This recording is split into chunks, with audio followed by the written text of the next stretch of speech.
1950 के आखिरी और 60 के शुरुआती साल, अमेरिका का साउथ एक ऐसी जगह जहां त्वचा का रंग इंसान की कीमत तय करता था।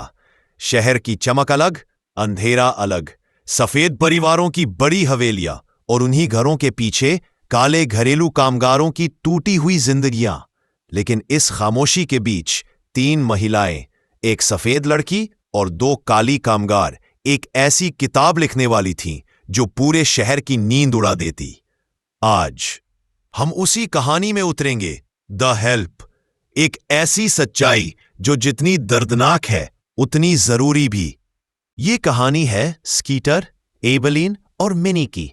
तीनों अलग, तीनों अकेली, लेकिन तीनों के अंदर सच बोलने की आग। सवाल ये नहीं कि वे सच बोल सकती है या नहीं, सवाल ये है क्या वो इसकी कीमत चुकाने को तैयार है। पार्ट 1, 2 दुनिया एक शहर। Jackson, Mississippi. ऊपर से साफ, नीचे से जहर भरा।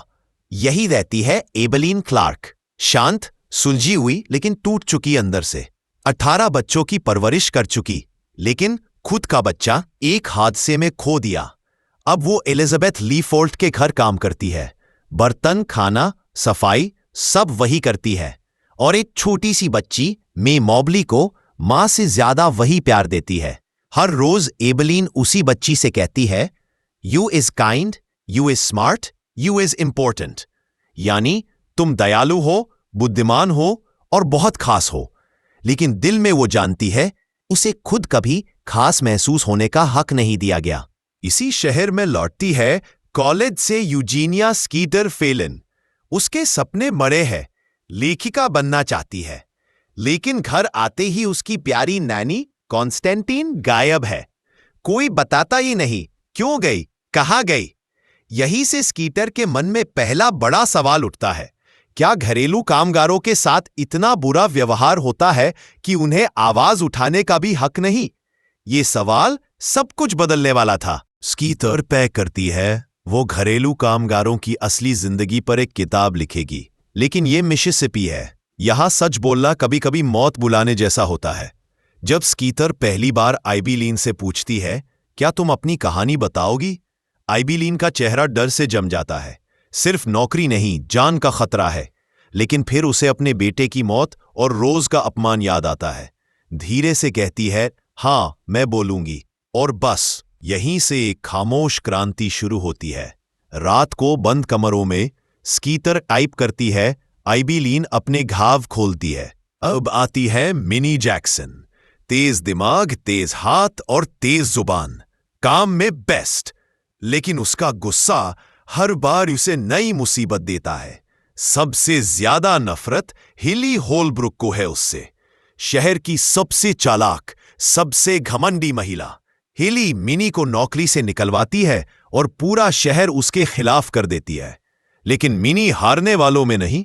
वो कहती है, मेरी कहानी लिख लो, ये पढ़कर पूरा जैक्सन हिलेगा। और सच में उसकी कहानी किताब का सबसे बड़ा विस्फोट बनती है। धीरे धीरे एक एक करके और काली महिलाएं स्कीटर और एबेलीन से जुड़ती है। हर कहानी दर्द से भरी, कहीं खाना छूने पर सजा, कहीं बच्चों को सीने से लगाने पर ताना, कहीं जुल्म, कहीं अपमान। ये सब लिखना बहुत खतरनाक था। लेकिन वे जानती थीं अगर अब नहीं बोली तो कभी नहीं बोल पाएंगी। ये सिर्फ किताब नहीं, एक चिंगारी थी। किताब तैयार है, द हेल्प। शहर का नाम बदला गया ताकि किसी को शक ना हो। लेकिन हिली होलब्रुक समझ जाती है वो आग बबूला अपनी इज्जत बचाने के लिए कुछ भी कर सकती है। लेकिन मिनी उसके सामने खड़ी हो जाती है। धीरे से कहती है, अगर तुमने किसी को तंग किया तो दुनिया को बता दूंगी तुमने मेरे साथ क्या करवाया था।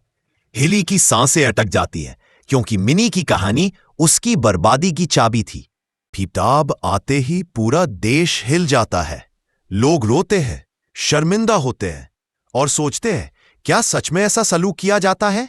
जैक्सन शहर भी बदलने लगता है। एबेलीन पहली बार जिंदगी में खुद के लिए खड़ी होती है। वो नौकरी छोड़ देती है। मिनी अपने हिंसक पति को छोड़कर एक सुरक्षित जिंदगी चुनती है। स्कीटर न्यूयॉर्क की नौकरी स्वीकार करती है। उसका सपना पूरा होने लगता है।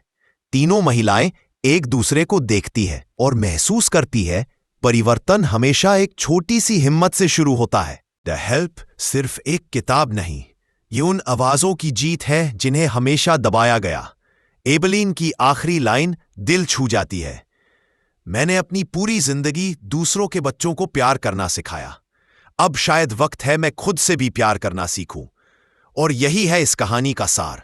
जब इंसान अपनी ही कीमत समझ लेता है, दुनिया खुद बदलने लगती है। अगर ये कहानी आपको पसंद आई हो तो एक लाइक जरूर छोड़ दीजिएगा और कमेंट करके बताइए अगला समरी, अगली कहानी कौन सी सुनना चाहेंगे। अगर आप चैनल पर नए हैं तो सब्सक्राइब करके बेल आइकन दबाना मत भूलिएगा, क्योंकि यहां हर हफ्ते एक नई किताब, एक नया नजरिया लेकर आती है। मैं मिलता हूं आपसे अगले वीडियो में। तब तक के लिए पढ़ते रहिए, सीखते रहिए और कहानियों से जुड़े रहिए।